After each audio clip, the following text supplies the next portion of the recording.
नमस्कार, मैं दर्शन सुधाकर और आप देख रहे हैं clickdarshan.com। राजनीति में बिहार की चुनाव को लेकर सियासी जगत में एक नई बातें जो है लगातार 2-3 दिनों से चल रही है, जिसमें कहा जा रहा है कि बीजेपी एक नई रणनीति के साथ चुनाव लड़ सकती है। ये रणनीति क्या होगा? ये वही रणनीति होगा और वही फॉर्मूला होगा जो उन्होंने मध्य प्रदेश और राजस्थान में अपनाया था। आखिर मध्य प्रदेश में वो रणनीति क्यों अपनाई? बीजेपी बिल्कुल नहीं चाहती है कि नीतीश कुमार के एंटी इनकम्बेंसी फैक्टर का बीजेपी को नुकसान हो। जब कोई व्यक्ति 20 साल तक लगातार सत्ता में रहता है तो जाहिर सी बात है कि वो काम अच्छा करे या बुरा, उसको हटाने को लेकर लोगों में एक नाराजगी तो रहती है, इस बात से इनकार नहीं किया जा सकता है। राजस्थान और मध्य प्रदेश में आखिर बीजेपी ने क्या फॉर्मूला अपनाया था जो बिहार में विचार किया जा रहा है?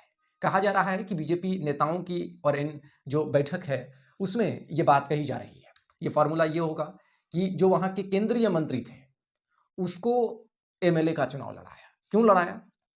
इस बात को भी हम समझेंगे कि केंद्रीय मंत्री जो बीजेपी के थे पहले, उन सारों मंत्री को चुनाव लड़वाया विधानसभा का।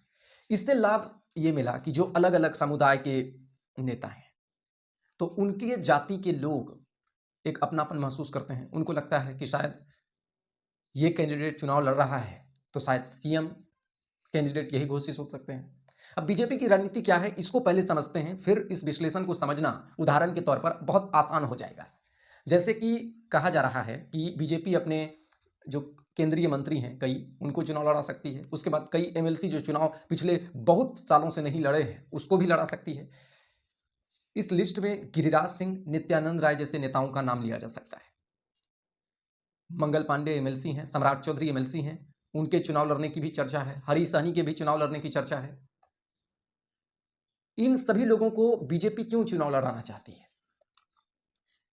इसका कारण यह है कि बीजेपी ये चाहती है कि जब नित्यानंद राय जो कि यादव हैं वो चुनाव लड़े तो वोटरों के मन में एक मैसेज जाएगा कि हो सकता है कैंडिडेट कोई यादव ही बीजेपी डिक्लेयर कर दे, मोहन यादव की तरह, जिस तरह से उन्होंने मध्य प्रदेश में किया था। जब गिरिराज सिंह चुनाव लड़ेंगे तो लोगों को लगेगा कि शायद गिरिराज सिंह ही सीएम कैंडिडेट घोषित हो जाए। साहनी यानी कि जो हरी साहनी लड़ेंगे तो जो निषाद समाज का वोटर है उनके मन में लगेगा कि इन्हीं को प्रमोट किया जाएगा। राजनीति में एक रणनीति का एक महत्वपूर्ण हिस्सा है। तो ऐसा लगता है कि बीजेपी को ऐसा लग रहा है कि नीतीश कुमार के 20 साल के जो एंटी इनकम्बेंसी फैक्टर है उसको इस रणनीति से दूर किया जा सकता है, क्योंकि मध्य प्रदेश में लगातार 3-4 बार से सरकार बीजेपी वहां बना रही थी और इस प्रयोग को किया और उसमें सफलता पाई।